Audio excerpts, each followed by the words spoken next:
É isso aí, galera. Estamos em mais uma edição aqui do Pod Riders com muitos amigos, pessoas especiais. Hoje conosco o pastor Rodrigo Adeia, mais conhecido como Pastor Digão. Pastor Digão, seja muito bem-vindo. Obrigado, Alê, pastor Alê. Cara, demais estar aqui contigo e a gente está vivendo um tempo muito especial, né? E Verdade. o pastor Digão é um estudioso de um tema que tem sido algo que tem nos levado ao entendimento dos ciclos que Deus tem sobre a Terra. Já escreveu 2 livros, né? O Código Shemitah e o Shemitah, né? Subindo no Shemitah, né? Subindo no Shemitah e Código Shemitah. Os dois que falam sobre os ciclos bíblicos, né? E como é que está assim, a visão? Porque a visão realmente ela veio por uma revelação. Como é que você descobriu isso? Mais ou menos 7, 8 anos atrás, eu estava estudando literalmente sobre os ciclos de Deus, e aí me deparei com essa palavrinha aí, que há 7 anos atrás eu fui praticamente linchado, né? Que é Muita isso? gente não entendia, achou que estava viajando. Está viajando, é uma palavra hebraica que fala sobre um tipo de ciclos. Existem vários ciclos na Bíblia, né? Deus trabalha em ciclos, né? O salmo mais conhecido bíblico, acho que de todo mundo, que é Salmo 23, até quem não tem fé ou não anda na usa o Salmo 23, né? O Senhor é meu pastor, nada me faltará. E ele fala, guia-me pelas veredas, né? Da justiça. Veredas é uma palavra latina, na verdade, a portuguesa, que significa veredas, mas no hebraico ali significa, além de alguns significados, significa ciclos, né? Então você vê que o próprio rei Davi, que escreveu esse salmo, ele orava a Deus para que guiasse eles nos ciclos, e esses ciclos envolveram toda a vida de Davi, né?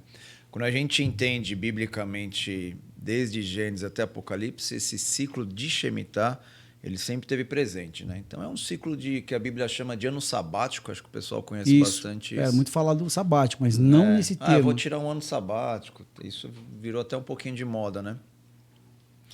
E aos 6 anos Deus deu a direção para o homem trabalhar e teria o 7º ano, chamado ano de descanso, ano sabático, ou quis usar a própria palavra Shemitah no original, que ela tem muito significado forte, que influencia nossas vidas sem a gente saber, né? Influencia e geral. Nesse mergulho você começou a fazer estudo dos grandes adventos na Terra, da história recente até, né? A Bíblia, não tem nem o que falar, tá de capa a capa, tem esses ciclos influenciando todos os homens de fé de Deus, mas o que nos deixou assustado assim no estudo foi a questão dos ciclos estarem ligados com eventos mundiais importantíssimos, né? Então, quando a gente fala de economia, por exemplo, você vê que as 5 piores crises mundiais aconteceram todas nesse 7º ano, que é o ano do Shemitah. Que nós acabamos de entrar. Então, poderia ser qualquer outro ano, mas é justamente nesse ano, né? As 5 piores quedas da Bolsa, que as mais severas, foram todas também no ano do Shemitah, né? Então, a gente vê que o ano do Shemitah, Deus vem... A palavra Shemitah significa subir ou descer. Então, quando você entende essa chave do que significa o ciclo de Deus, você corresponde da maneira correta, ou você sobe, né? Mas se você não corresponde da maneira correta, você desce. Quando você fala corresponder, Digão, é assim, tá com o coração aberto, ou porque tem os interesseiros, os apostadores. Não, então esse Shemitah, então deixa eu ficar bonzinho. Mas não é isso. Não é isso, né? O ano do Shemitah é descanso, o ano do descanso, né? As pessoas acham que descanso é descansar a alma, né? Viajar. Descansar o corpo. Mas tem muitos outros tipos de descanso na Bíblia. Tem 7, na verdade. Então, você descansa o corpo, mas a tua alma a mente também. A mente, né? Então, descansar a mente. Tem vários tipos de descanso na Bíblia que as pessoas não fazem isso. E aí que dão os problemas emocionais, tem várias questões. Então, isso é uma sabedoria bíblica de Deus.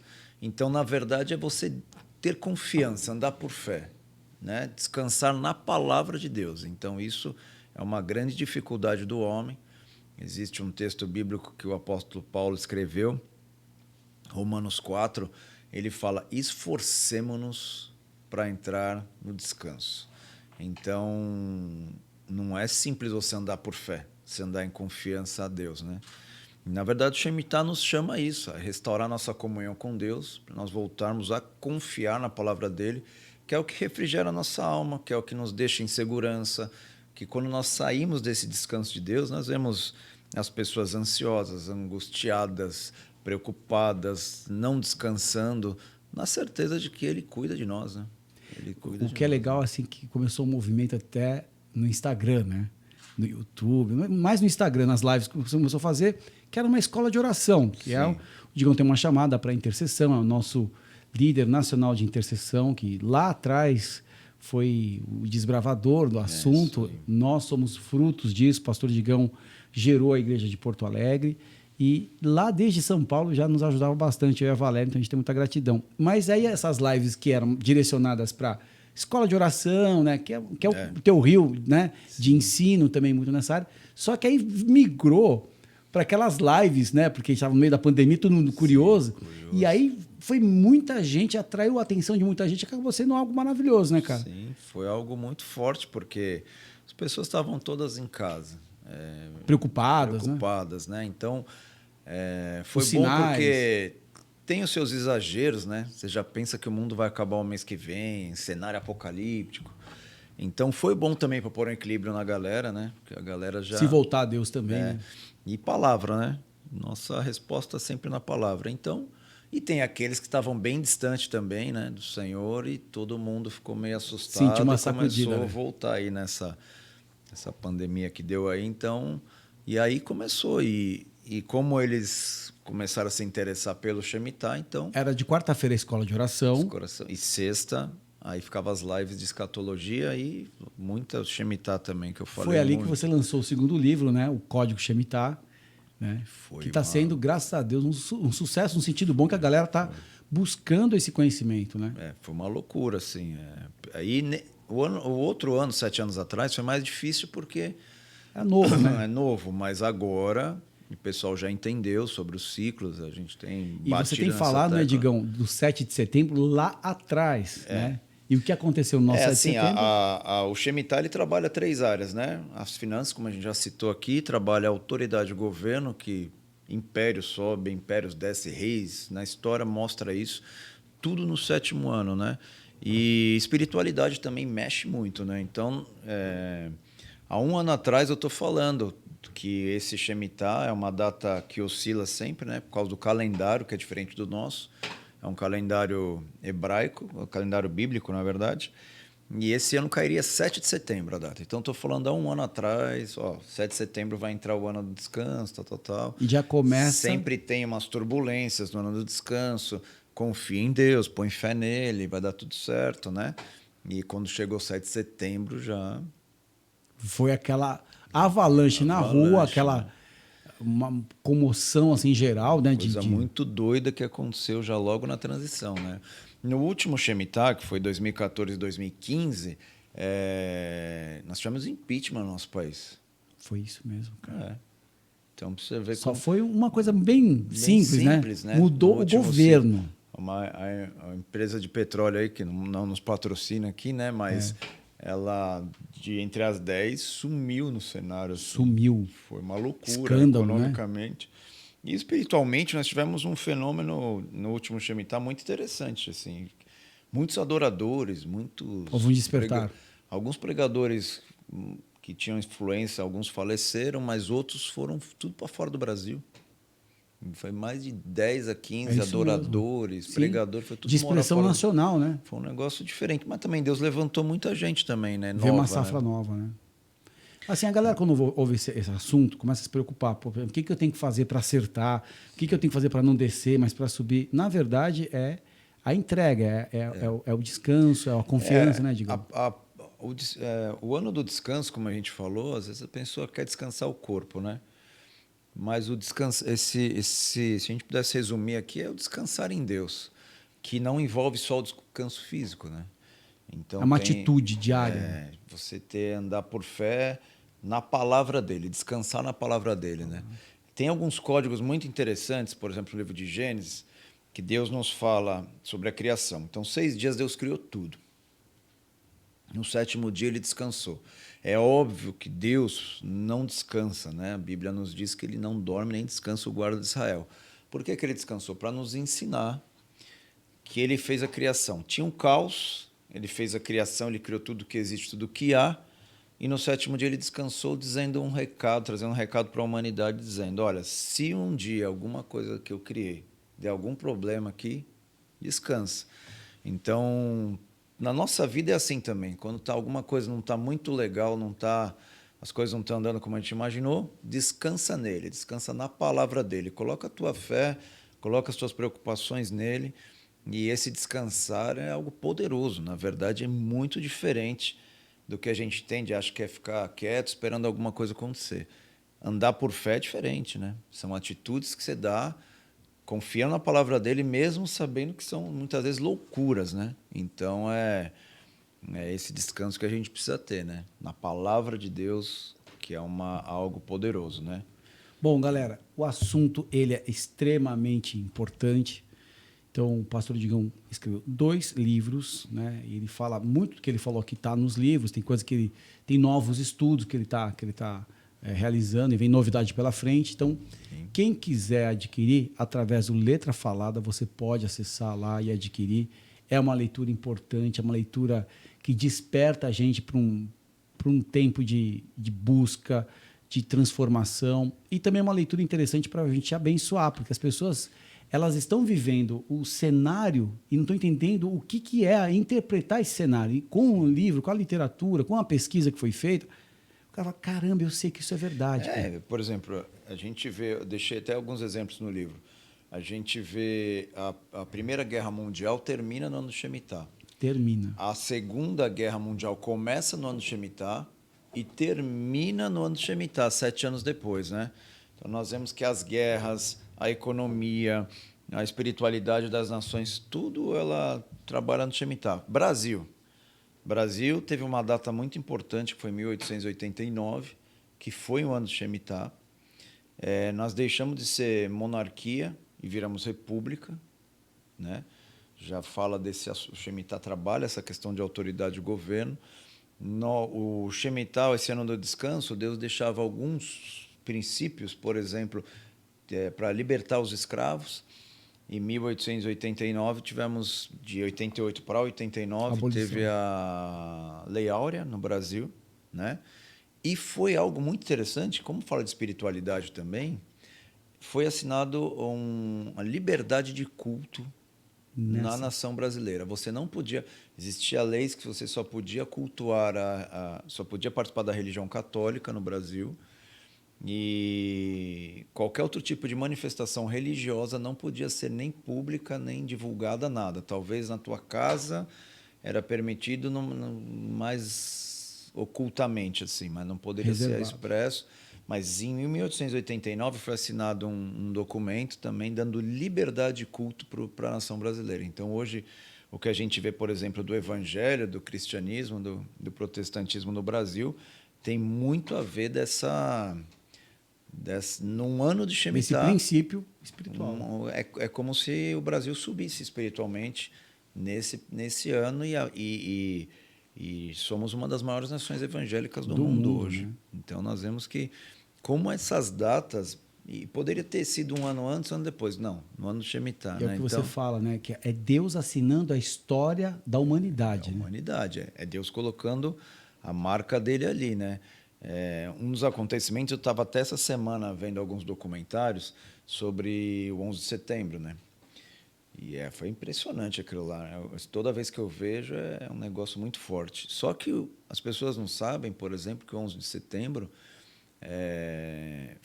era um ano de Shemitah, né? E o World Trade Center, por exemplo, ele começou a ser construído no ano de Shemitah, foi entregue 7 anos depois, num outro Shemitah, e em 2001, num ano de Shemitah, ele caiu, e depois ele foi entregue e reconstruído de novo em 2014, que foi outro ano de Shemitah, né? Então... São eventos muito específicos, né? Não é uma coisa aleatória. Assim, a nação americana ela foi fundada com os princípios cristãos. E o primeiro presidente ele fez uma declaração aonde caiu as Torres Gêmeas. Ele fez uma declaração que quando a nação deixasse de servir ao Senhor e buscar o Senhor, que Deus colocasse a mão sobre a nação. Isso foi feito ali onde caiu as torres. Quando a nação levantou aquelas torres, que é o símbolo do poderio econômico, mostrando a força... Uma das áreas. E foi mostrando que o povo estava colocando mais a confiança no recurso do que descansando Em Deus. em Deus. Então, a partir dali começa um ruir, né? Ali foi um abalo econômico É, muito agressivo, profundo. né? Agressivo. Fechou a bolsa uma semana, quando abriu, estava 684 pontos de queda, né? E uma das mais sérias que teve já na história. Então, a história está marcada por isso, né? Então, nós estamos falando de Getúlio Vargas, por exemplo, né? Nasceu, morreu, implantou o Estado Novo, tudo no ano de Shemitah. Meu Deus. Então, o Brasil, né? 1994, foi criado o Plano Real. 1994, ano de Shemitah, né? Então, você vê que a nossa nação economicamente foi mudada, foi para parar a inflação e outras coisas, nós criamos o Plano Real. Então, se a gente vai falando da história atual... A história vai mostrando o princípio agindo. Vai mostrando para aquele que às vezes nem tem religiosidade ou não busca Deus, ele não tem como negar que, cara, é impressionante mesmo algumas datas de como a gente vê algo específico acontecendo, né? Eu estava falando com um pessoal do mercado financeiro que tem um pessoal lá de Floripa. Que trabalha, né, com ações, né? Eles trabalham lá de investimento e tudo. E o chefe deles chamou eles numa reunião, o chefe não sabe nem Bíblia, não vai em igreja, nada. Chamou e falou, de 6 a 7 anos sempre tem uma crise financeira no mundo. Isso, de 6 a 7 anos. Isso mostra em gráficos, né? E eles não sabem o porquê que isso acontece, mas acontece. E ele falou, olha, e nós já passamos por ela, porque veio o coronavírus, então a gente acredita que seja essa crise que passou. Mas, na verdade, não, né? Ainda não. Porque o ano de Shemitah acabou de entrar e, geralmente, o pico dele é lá no final. No final. Então, a gente tem que aguardar até setembro do ano que vem, mais ou menos. Mais ou menos, para ver o que antecede as nossas eleições, uma série de coisas. Uma semana depois é a eleição no Brasil, né? Aí tem muitas coisas acontecendo. Então, eles falaram isso para eles. Só que os meninos, como já me escutam falar sobre o tema, falaram, não, a gente já sabe o que é isso aí. Isso é o Shemitah e ainda não veio, né? Então, eles vieram me perguntar, eu falei, avisa eles lá que ainda a pancada mesmo não veio. Não veio que tem que vir. Só que enquanto alguns descem, outros sobem. Aí que é a chave que a gente tem que pegar.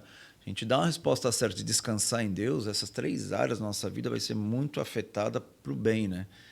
Que o propósito de Deus é isso que o cara tem que olhar para a vida dele, para a condição dele, não para ficar tentando mapear, sem ter a responsabilidade de se avaliar, né?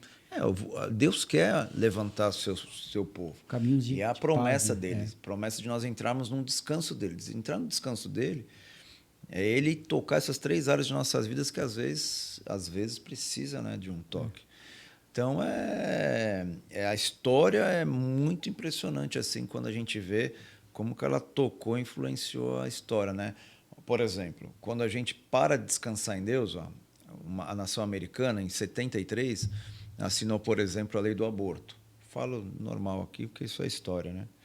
Mas no mesmo ano depois disso veio a crise do petróleo, muito forte, muito severa na nação americana. A primeira vez que a nação americana sentiu uma crise na questão financeira, porque desde 1917 ela foi subindo, em 1945 foi subindo e só subia.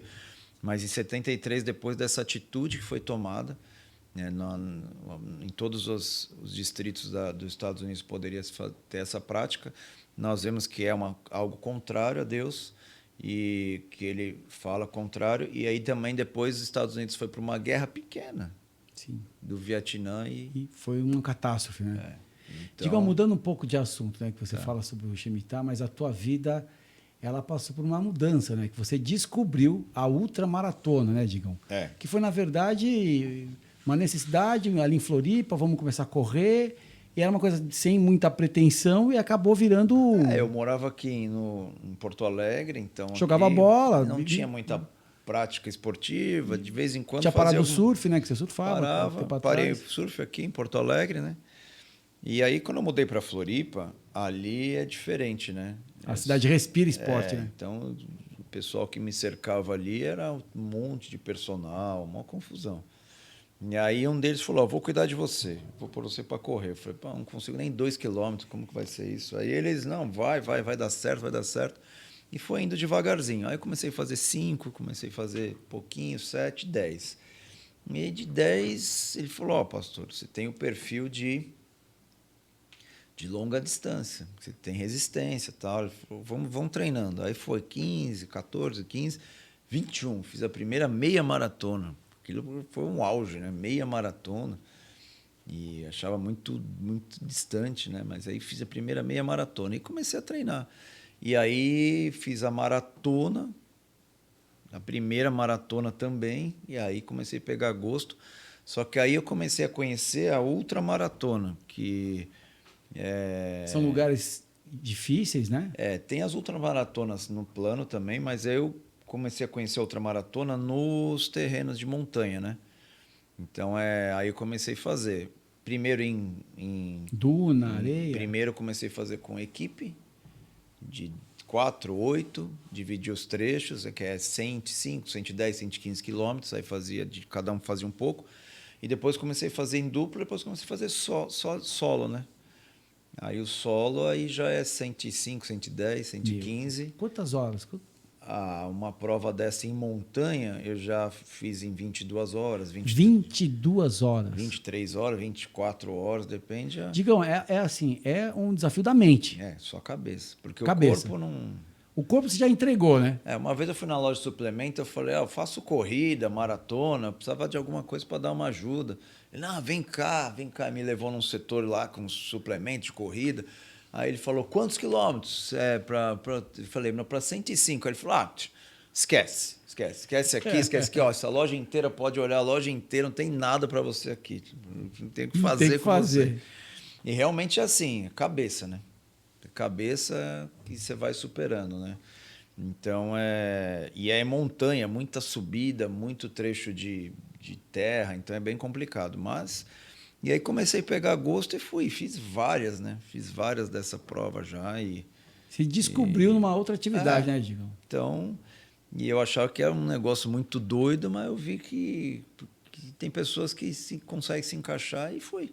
Aí fui fazendo 105, 100 e poucos. E aí eu fiz algumas dessas provas no Brasil e consegui fazer um qualifying que você tem que fazer 3 a 4 provas dessa num período específico, e que não é fácil, e você consegue um qualify, né, uma qualificação para fazer prova no exterior, e eu consegui. Aí eu fiz o qualify, só não fui na prova ainda, né, mas eu tenho esse qualify para poder ir para fora fazer uma prova, mas lá já é outro nível. É outro nível, né? E de preparação também, né? Uma prova dessa são quantos meses de preparação, Digão? Praticamente você tem que fazer no mínimo uns 6 meses para se preparar para uma prova. Para encaixar para a prova, né? Cabeça, corpo, treino, alimentação, tudo, né? Tudo, focar, né? Digão, quero te agradecer. Depois de um dia tão aí. intenso, né? Poder ouvir um pouco mais e disponibilizar para a galera esse material que ajuda tanto a gente a entender como Deus se move e sempre nos enriquecendo aqui. O Digão é um professor, é um intercessor, é um guerreiro que sempre estendeu a mão para mim, para a Valéria, ele e a Débora, a gente tem muito carinho. Não deu nem para falar do Projeto Levi, mas acho que um dia com a Débora aqui vai ser maravilhoso. Vamos trazer ela aqui, né? Para ela falar um pouquinho, né? O que Deus fez na vida de vocês, né? Assim, despertou. Mudou nossa história, né? O Instituto Levi está indo até para São Paulo agora e outras capitais, né? Já está praticamente, vai inaugurar, mas já está praticamente pronto lá, né? E vocês não param, né? Cada hora estão no lugar, né? Quem acompanha né? o pastor Digão no Instagram, ele está sempre levando a mensagem, fazendo as reuniões, edificando o reino. Dando uma palavra no lugar. E a pastora Débora também está avançando, né, nessa autoridade sobre a área de criação de crianças, de filhos, educação infantil, que ela é muito ligada também, né? Sim. E sempre tem nos ajudado. Cara, obrigado mais uma vez. Tamo junto, Deus possa abençoar. Acompanhe o pastor Digão. Em outubro nós teremos um evento maravilhoso em Florianópolis. Se você quiser, você talvez não vai conseguir participar 100%, mas vai estar com a gente lá, que é a Barca de Floripa. E o pastor Digão tem muito trabalho pela frente aí para preparar essa barca, esse evento que é o nosso retiro de liderança num lugar tão maravilhoso que é lá o Costão do Santinho, né? Santinho, Floripa. Gente, muito obrigado, pastor Digão, mais uma vez. Uma honra, gratidão. Que Deus abençoe. Fiquem ligados com a gente e novidades vão acontecendo. Fica com Pod Riders, que eu estou aprendendo até o nome também, patrocínio da Wind Riders Rock Café, uma empresa que foi desenvolvida no meio da greve dos caminhoneiros, eu comecei a vender camisa para sobreviver. Graças a Deus tem dado uma bênção. Agora café, eu já quero abençoar o Digão com o Catuai amarelo. Café, vamos para as lives lá. Vamos! É outra marca do Digão também, que vai ser alguma coisa. Eu acho que vai ser energético. Eu quero até... Vou tomar e vou mostrar lá. Isso aí. E eu quero muito que vocês invistam na marca do Pastor Digão, até com energéticos. Vamos! Para os intercessores da madrugada e para os guerreiros de ultramaratona. Digão, obrigado. Deus abençoe. Obrigado, a gente fica junto aqui. Um abraço a todos. Valeu. Valeu.